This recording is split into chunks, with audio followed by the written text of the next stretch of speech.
What's up, everybody? Welcome to another edition of the NIL Show. I'm Adam here with Sean Ellenby and Stephen Farrig. Excited for a great conversation today. Stephen, who do we have lined up? Darren Heitner. Darren has quite the resume in the NIL space, in the legal space, in the sports space, and he had an awesome conversation with us today, chatting about a plethora of things, from the Cavinder twins and working with them to what's happening in Congress, state legislation. You can really hear it in Darren's voice how passionate he is on the topic, and it was quite the conversation. Sean, Adam, what can listeners expect today? Yeah, I think we just got some interesting insight into dealing with the Cavinder twins as their legal advisor. Clearly people who are very successful in the NIL space and were from day one, and he was there throughout that entire thing. So I thought that was the coolest. And obviously you got to stay till the end because Darren reveals his slam dunk NIL deal. And I think he's really the first person that really dove into the different intricate elements that make up an NIL deal and really put that in. So stay tuned for that. Great conversation. Love Darren's perspective. You know, he's not an agent. He's not a representative. He's a lawyer. And so he kind of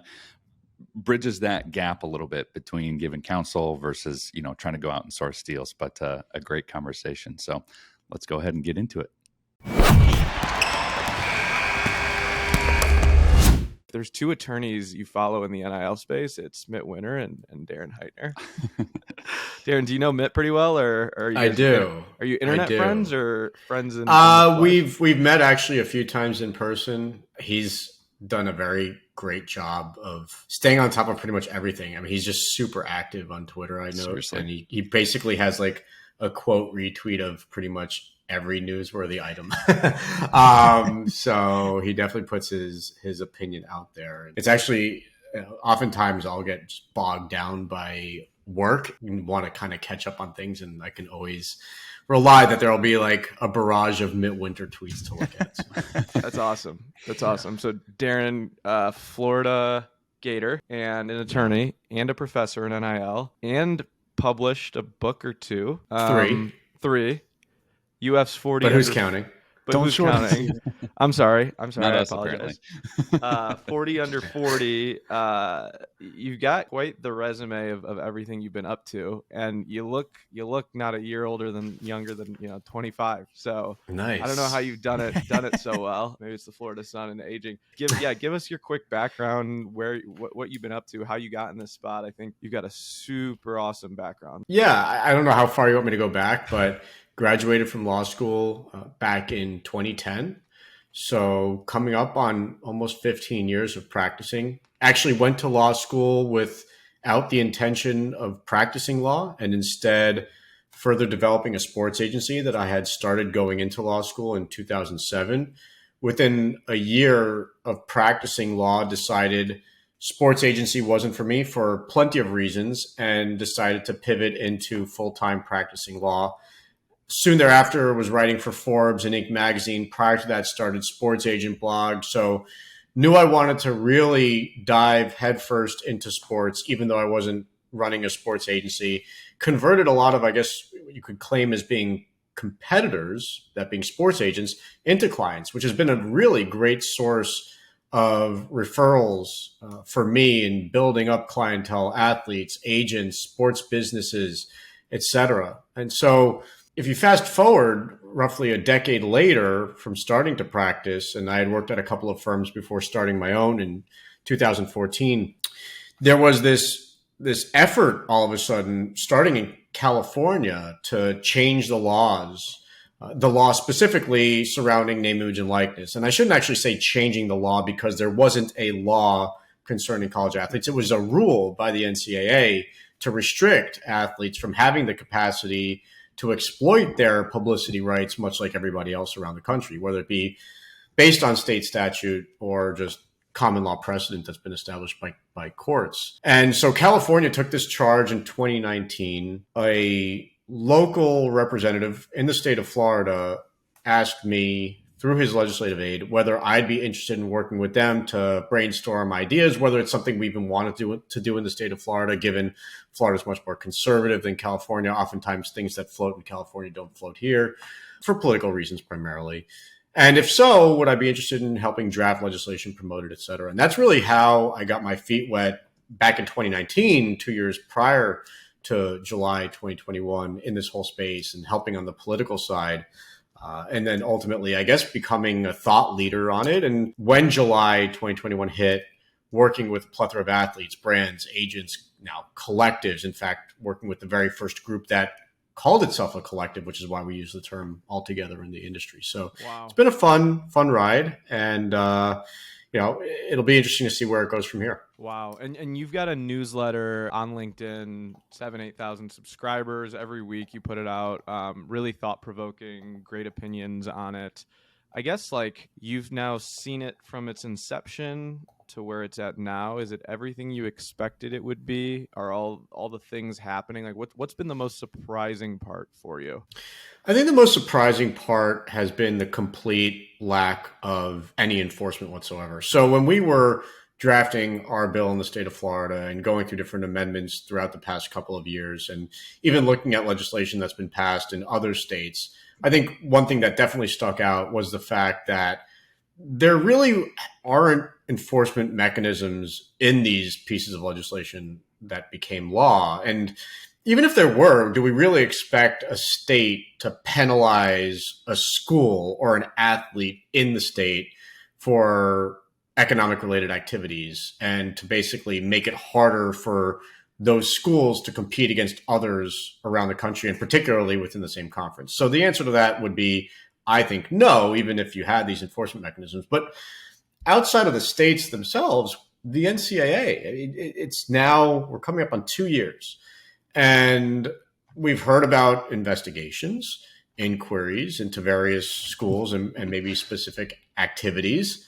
There hasn't been a single enforcement action. And some people will reference Miami, the fact that there was a few game suspension for the women's basketball coach and forfeiture of some other small things.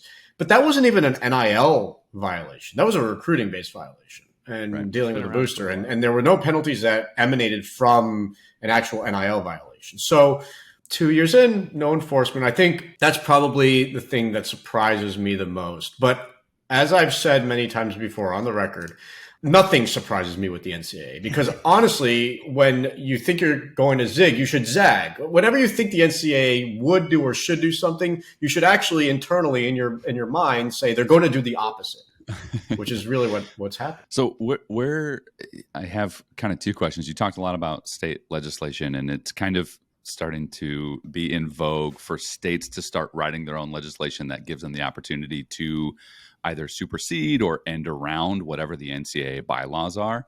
Do you think because there's no NCAA enforcement so far, is that just kind of states hedging their bets and ensuring that they don't lose any competitive advantage as this space takes shape? I'm surprised by how fast this has occurred.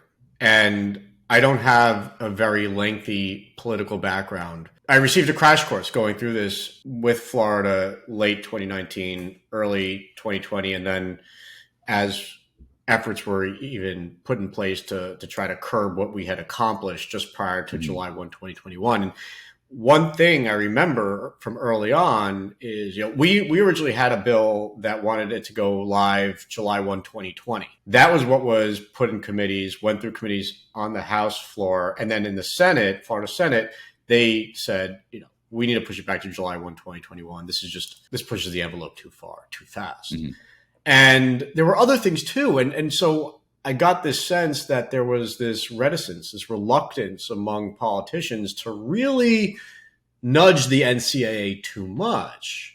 And it's interesting to me how quickly, again, in less than 2 years, we see legislatures across the country now taking a very different approach. Oklahoma, Texas, New York, to name a few, that have recently passed legislation that, as you mentioned, essentially says, here's the middle finger, NCAA. You can't penalize us. You can't penalize our athletes. You can't penalize our coaches. You're rendered ineffective. And I think more than anything, this is an effort by politicians to not necessarily even the playing field, but to try to give the schools within their respective states a leg up among the rest of the I mean, competition. they're really protecting their home turf. Yeah, they are.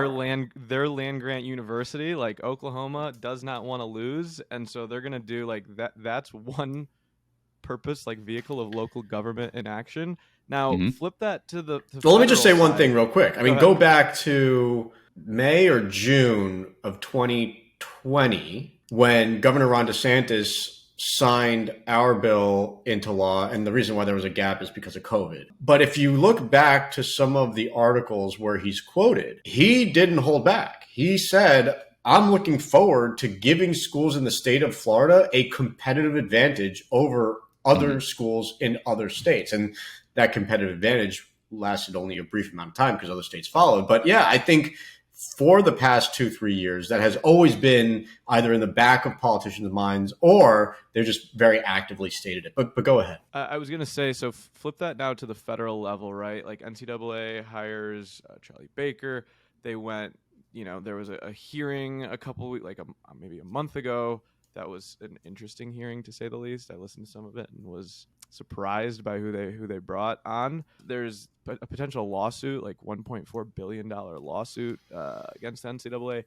If you were to look in a glass ball, will federal legislation actually pass, or is this just them trying? What do you think is going to happen? Well, the very quick answer is no. I do not think we will see legislation pass and be signed into law. I'd honestly, at this point, be surprised if any legislation makes it out of committee for actual debate and vote in either the House or the Senate. It doesn't, from a normative standpoint, I don't think it makes sense.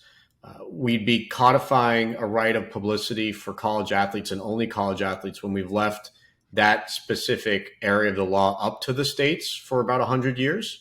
And we wouldn't be addressing every other citizen, like all of us talking here who are not college athletes. So we'd be leaving that still to the states, but now putting it in the hands of the federal government to oversee and enforce. And I'm not sure who exactly would be doing that enforcement. I recently talked to a congressional staffer who discussed the potential of the FTC handling it. And I'm not sure why the FTC would be in a position to really do so. So no, I don't believe that we will see any real federal action. And look, the NCAA hasn't changed. Yes, leadership has changed. We've gone from Mark Emmert to Charlie Baker. And along with that, I think there's more open communication between Congress and the NCAA. There's more familiarity. It appears to be much friendlier conversation. And I think Charlie Baker is a much better communicator with the general public as well, although he's made a lot of missteps already, I believe. But the NCAA, whether they're right or wrong, feels trapped. It feels as though, given the pending litigation that you made reference to, given the decision in Alston v. NCAA, and given the fact that we live in a very litigious society, that no matter what it does, despite the rhetoric that they're going to be enforcing the rules, which they haven't actually done, that they can't do so without some sort of antitrust protection. And I just don't see Congress providing it. Darren, this is Sean Ellenby speaking, handle our marketing here for the NIL store. I'm going to pivot a little bit slightly, maybe a little bit more personally to you. You've always been a writer. 2005, you're a sports agent blog way back. And then today, to this day, you're still doing your weekly newsletter and constantly writing. You're a thought leader in that space. Why has that been something that's always been so important to you, to constantly be writing? I enjoy it.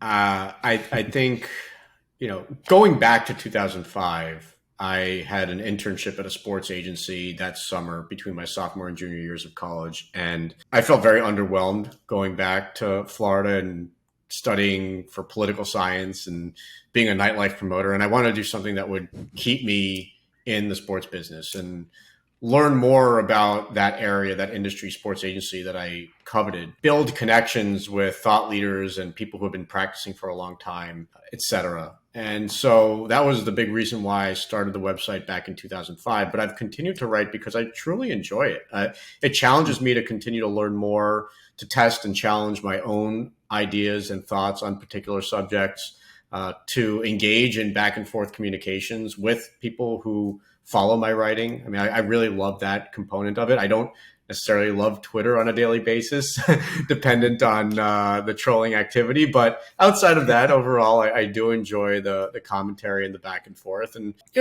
honestly, it's also kept me relevant. I'm not going to lie. It helps people continue to know that I'm out there, that I'm following the space. And I think it helps you become perceived as somebody who is an expert in a particular profession or industry. So there's myriad reasons why I continue to write, but the biggest one is it's a passion. That's awesome. Okay, there's a couple things I want to riff on. You worked with the Cavinder twins early on. Do you still work with them today? Is that or was that early on? Tell us about that. Well, we're recording on May 17 on a Wednesday. I don't know when this is actually going to go out, but I'm very pissed at them. So I'm very tight. I'm very tight with the twins, and I still work with them, and I feel like I have a new project for them on a daily basis. But I'm pissed because we were supposed to go and play pickleball today at 2:00, and then it got pushed to 3:00, and now they canceled altogether. So really, really disappointed in them. But otherwise, I have nothing negative to say. But it's really ruined my day, to be honest. And I don't know if I'll be able to get better before the end of it. What's it been like working with them? It's amazing. Tell us about the inception of that. Obviously, we all know what's happening with women's sports, and it's fantastic. Yeah, tell us about that from maybe the earlier days, if there's a fond memory you have. Yeah, and they're bigger than women's sports, and it's been a blessing for me to work with them, and it really proves, being at the right place at the right time, not burning bridges, being top of mind, and just having the requisite knowledge base and experience to take advantage of a unique opportunity. So going back a week or two before July 1, 2021, I had been doing some consulting work for a company called Icon Source, which is an NIL marketplace that brings brands and athletes together. And mainly I was doing some behind the scenes work and helping them with their template contracts, and also getting the word out for them that they exist and are looking to take a big chunk of the market share in this industry. And so they were, their big announcement was going to be in conjunction with the Cavinder twins. They had been working on behind the scenes a deal with Boost Mobile. It was going to be, the first big brand to make a splash in NIL, day one, really actually at midnight or 12:01. Going through the process of getting clearance through Fresno State compliance, which is where the twins were at the time, going through the contract work beforehand so that it would be ready to launch at that time. And the twins would be going from California to New York to be on site in Times Square that literal minute that the clock turned 12:01, and then do all the shows, the Today Show, ESPN, etc. And so going back a week or two prior to that, they had heard from the Cavinder twins' parents that the twins really wanted to have legal counsel to review these types of contracts and help them with their NIL. And the parents are great, and I've gotten to be very close with them. It just so happens that the father actually went to college at Nova Southeastern, which is very close to where I live, and has an appreciation for South Florida. And it started with a Zoom, where I did a Zoom with the parents, and then I think I did either a follow-up Zoom or the same one with the twins as well, and their sister, who at the time was acting as business manager. And, just open book, ask whatever questions they had. There was a lot of comfort.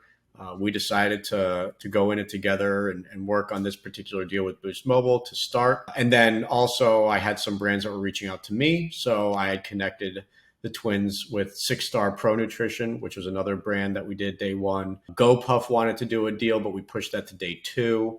And very quickly, they just became very comfortable with the whole situation and asked me to continue to work with them. And I think about a month in, because I don't really do procurement, I'm not an agent, I'm a lawyer. They asked for suggestions on who to work with if they wanted to sign with an agent. I gave them a list of a few names of recommended individuals and companies, and ultimately they chose Everett Sports, ESM, which I also happen to work very closely with, and it's been a match made in heaven. I mean, everything has just clicked. I've worked with a lot of athletes over my career. I love almost each and every one of them. There's a few that I really, really did not enjoy the working relationship with. In fact, the only one really comes to mind. But they just make it so easy because outside of bailing on pickleball at the last minute, I mean, they perform nonstop and they go above and beyond on every single engagement. Brands love them, and I think that's so great. They're not too, only caring about you mentioned engaging that for the brands. they're bigger than Yeah, they're bigger than basketball, right? And because they're now no longer at Miami, and they're doing as well, if not better. So and it's a great opportunity for. Sorry, Sean. It's a great opportunity for athletes to kind of build and showcase their brand and be put onto maybe a bigger scale. And that's I want to ask you about something that kind of goes back to the inception of this whole shift in NIL. And, we saw some news today about NCAA football game coming back out, that there's some good data around there. Would love just to get your thoughts. Obviously, all conferences are signed in, over 120 schools are signed on. I got a quick look at what the pool of money that's going to be distributed is and what that kind of looks like for each athlete.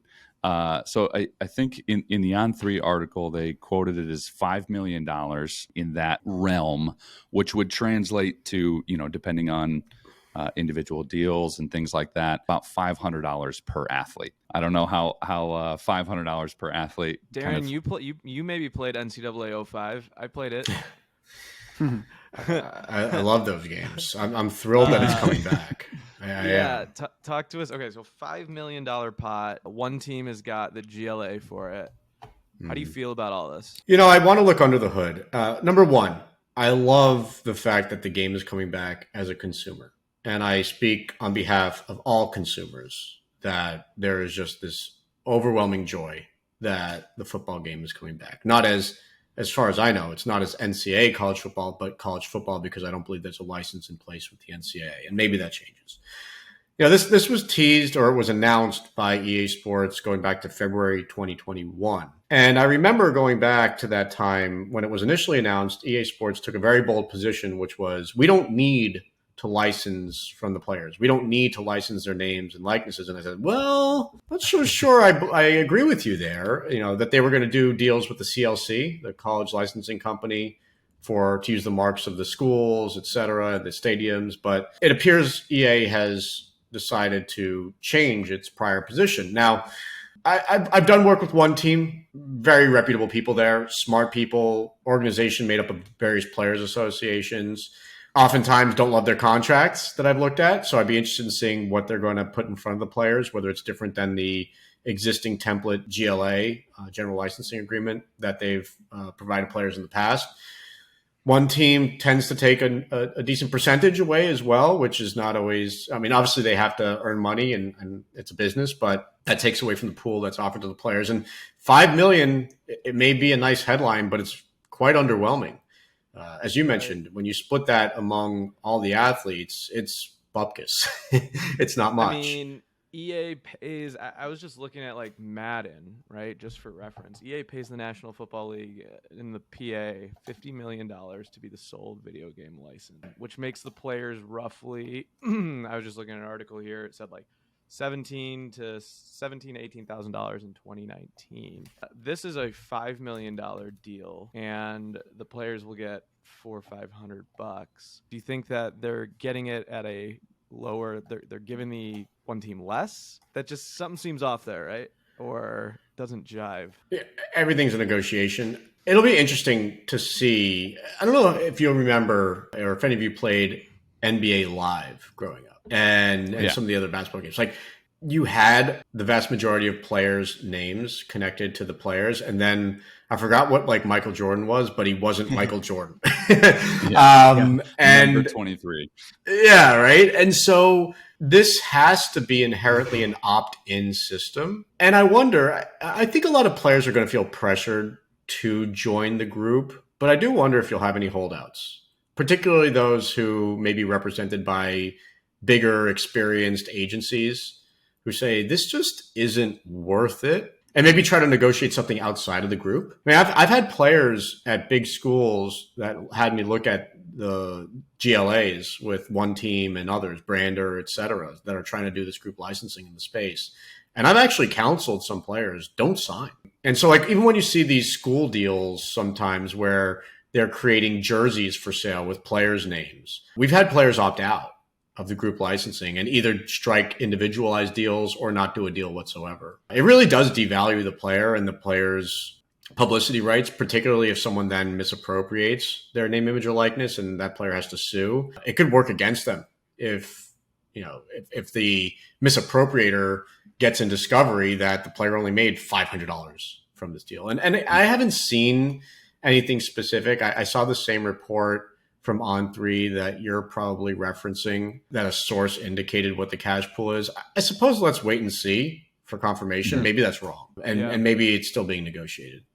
I think the topic of players' IP is super interesting. It's like, now if someone opts out of this one team agreement, right, does that opt them out of their jersey agreement? Are they going to say, no, I want the jersey but not the video game, right? Like, or is it an all or nothing thing? So like many things, it's negotiable. It depends on what's being executed by and between one team and the player. If the player, so I would counsel a player to only opt in on a deal by deal basis into the group. This way, you're not relinquishing any and all right to reject on a deal by deal basis. I mean, maybe the team jersey deal looks and sounds good for you, but this one doesn't. By keeping that in your back pocket, you have the capacity to join in certain licensing opportunities and reject others. That really is what most players should be doing. Now, if I'm counseling the backup swimmer on a D3 in a D3 school, maybe, obviously the equation's different. The analysis is different. But if I'm, let's say, counseling last year, Bryce Young, am I opting into this deal if I'm getting $500 out of it? It's tough because maybe you're opting in not for the monetary benefit, but because of the ancillary benefits that come from having your name in it and peer pressure. Yeah, I think that's interesting. We talked about Charlie Baker and some of the things that he's, pushing forward. And one of the things he's been talking about is, we just need blanket agreements. And I think that is one of the, challenges in this entire conversation around NIL and as it relates to the entire, athletics department.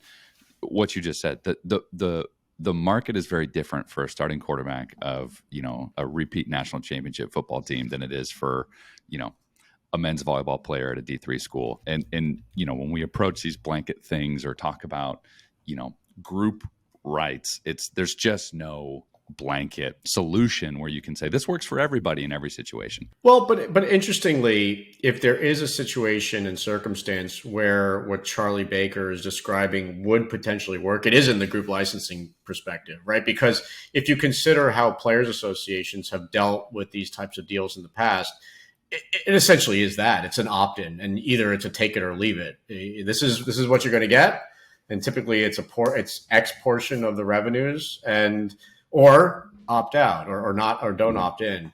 Whereas you talk to any lawyer who has negotiated an endorsement deal or an appearance deal, or a camp and clinic deal, et cetera, for an athlete before they read or hear Charlie's comment on a uniform contract and like, are you serious?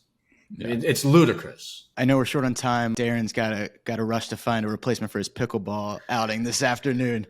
But I just wanted to add, back on the Cavinder twins, I just wanted to add, I think one of the things that can't be not noticed from that is when people from the outside look at NIL and they say, they're so worried about how much money they're making or all their deals. They're not thinking about what they're doing on the court. One of the greatest things that we've seen from the Cavinders, and there's going to be athletes that do get distracted and maybe their play suffers, but the Cavinders were the leaders in NIL space and they took Miami to the Elite Eight.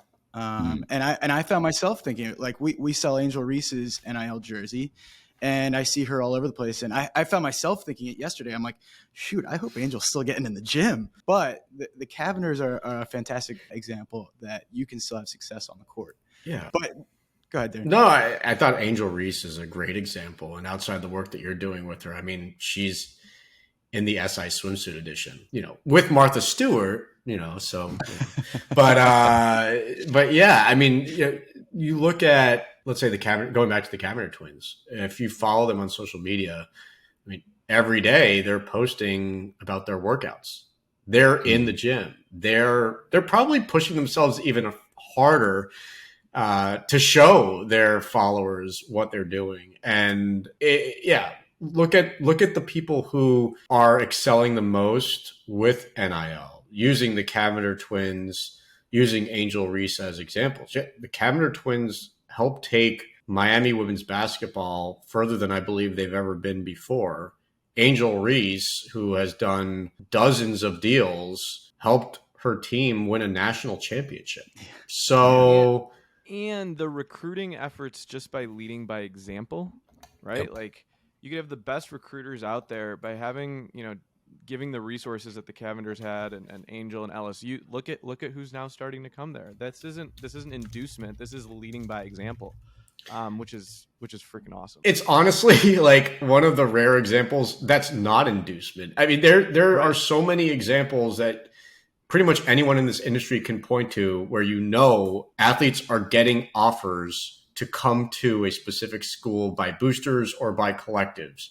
Yet here we're providing an example of real NIL, not the NIL in quotation marks, but real NIL that's playing out through these players, through social media, etc., attracting other very talented players to come to those schools. And that's something, even if the NCAA wanted to try to enforce, it couldn't because it's not inducement. It's not pay for play. So, yeah, I think there are a plethora of examples of that. It's just not what the media tends to like to cover. All right, Sean, let's hear it. We'll get you out of here on this last one. Adam, you can ask it. You ask it every time. Go ahead. One of the questions we love to ask our guests is if take it back, let's say today you're a college athlete. What's your go-to NIL restaurant deal? What can you just hit out of the park in terms of marketing, dives right into your identity? What's your go-to restaurant NIL deal for Darren Heitner? Are you asking me personally? Yeah. Oh, yeah. You personally. Like what's the restaurant you would be the spokesperson of if it was an NIL deal? Oh, we've heard. What's that gas station and what's Buc-ee's? We had Benihana a couple times. Yeah, Benihana. We had Buc-ee's. We've We've gotten Benihana. I mean, I've got to think a few things here. It's got to be authentic, right? It has to be a type of food that I really enjoy and that I eat a lot.